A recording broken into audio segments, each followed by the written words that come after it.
Well, welcome to the EWI Den. My name is Curt, and this is lesson 1 for the intermediate level. And we're going to start with the groove. So in my own teaching, I'm always looking for like the greatest point of leverage. Like what's the one thing that we can do that'll take the least amount of effort, but it'll give us the greatest boost in level. And for the mid-level player, you know, when they're improvising, I can say that I'm pretty confident that it's going to be the percentage of time that they acknowledge the groove while they're improvising.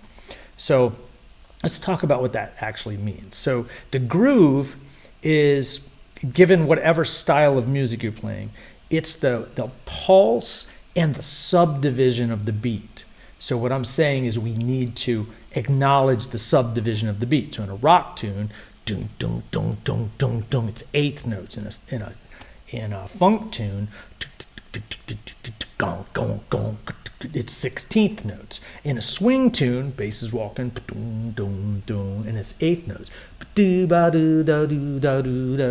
Right? So given whatever style you're playing, if you're improvising, acknowledging the groove for a large percentage of time gives you forward momentum, and it's for free. It's like the music is just giving it to you. So the exercise for today is going to be when we solo or when we improvise, we're going to try to play 80% of the time acknowledging the underlying groove. And we're going to use swing tunes today, but you could do this for a rock tune or a funk tune or whatever kind of tune. So I always like to have a mission, like something to accomplish theoretically, or a pattern or some kind of melodic device before I improvise. So we're going to be playing over a blues, a slow, a medium, and a fast. And let's say before we play them, we'll play a minor pentatonic scale 2 octaves, and then we'll play a blues scale 2 octaves. And then I'd like to talk about how I see the difference between those. And if you haven't seen it, you know, maybe you already know that, but the difference between them is the sharp 4. So a lot of times I like to think of the minor pentatonic and then just add the sharp 4 like it's salt from the table, you know, or something, like some kind of spice. So a minor pentatonic scale in the key of C, it's going to be C, E flat, F, G, B flat, C. And a C blues scale is going to be C, E flat, F, F sharp, G, B flat, C. And the only difference between the two is the F sharp. So a lot of times I'll just play C pentatonic, like I'll play a C pentatonic phrase, and then I'll just play an F sharp. Because it really frames it, you know, it sounds good. A lot of times if people are using the blues scale as kind of their scale that they're planing. Planing is when you take one scale and play it over the whole composition. And we're doing that today because we're working on the groove. We don't want to have to think about a bunch of harmony stuff. We just want to focus on the groove. But we're taking one scale and playing it over the whole composition. And a lot of times when people do that with the blues scale, the F sharp or the sharp 4 kind of loses its character because it's there too often. So if you think about it as a minor pentatonic and then you add it, it has a different feel. So you can do that or not do it. But the first thing we're going to do is play a 2 octave minor pentatonic scale, then a 2 octave blues scale, and we'll do it with the jazz articulation. And the jazz articulation is just tonguing all the upbeats. T, T, T, like this.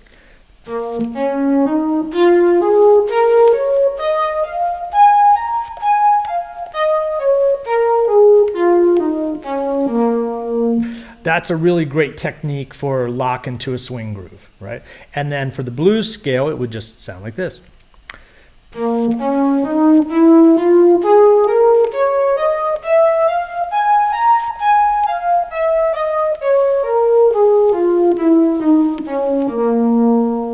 Good. I'm using C, the key of C, because I played saxophone for 40 years, so So I kind of feel like I'm in B flat. So to put your EWI in B flat so we can play the C scale over top of the B flat tracks, you have to use the trans button. So you just turn the trans button on, then use the hold and interval key over here and just scroll up and down until you find 2 Bs.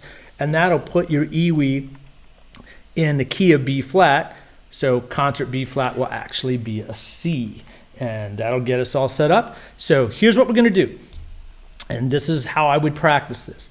I would, first thing we're gonna do is play the C minor pentatonic scale, 2 octaves up and down, then the C blues scale, 2 octaves up and down, because we know our vocabulary is solid and we actually can do the skill we're practicing. If we can't do it, then we need a side project to build that skill.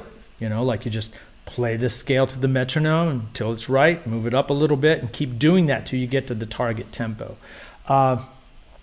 So we're going to do the minor pentatonic 2 octaves, the blues scale 2 octaves, and then we're going to improvise. And when we improvise, we're just going to try to be conscious that we're using eighth notes 80% of the time. So I'll demonstrate this for you.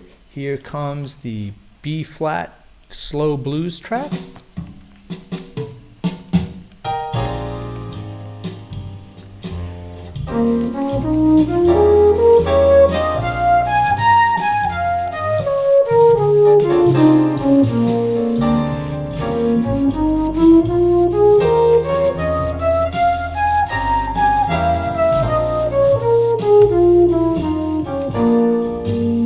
So the mission is complete. So now I'm just going to improvise using 80% eighth notes.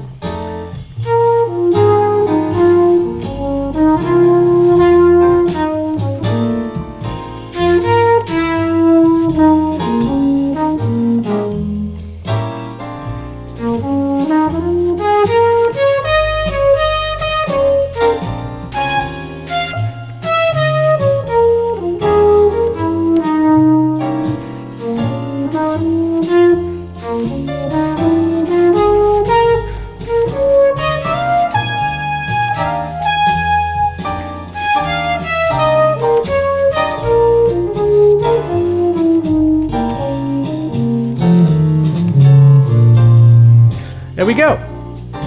So I think you kind of get the idea. So I'm going to do exactly the same thing with the medium track. So here it comes. 2 octaves, minor, then blues.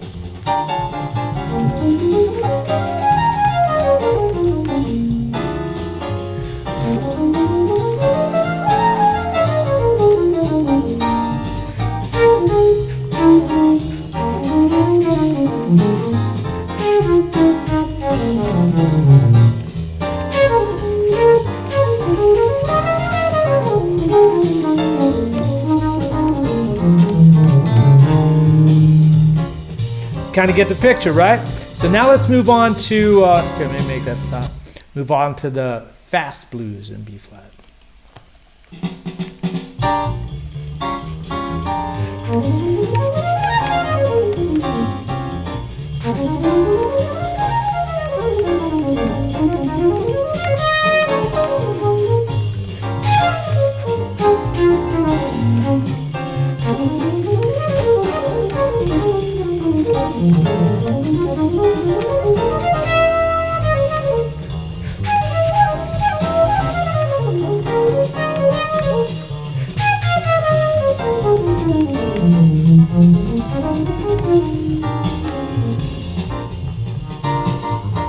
And that'll give you something to shoot for. I think that track is like around 250.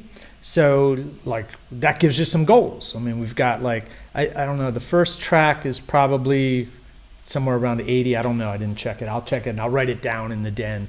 The second one I think is around 180 and that one's about 250. So what you do is you take your scales and you put them on the metronome and see where you can actually play them with the jazz articulation. Then just gradually speed them up until you get to the target speed. That could take a while. That could be a project that takes a month or 2 or 4, you know. So there you go. There's our lesson number 1. I hope you enjoyed it, and I'll be posting another one real soon.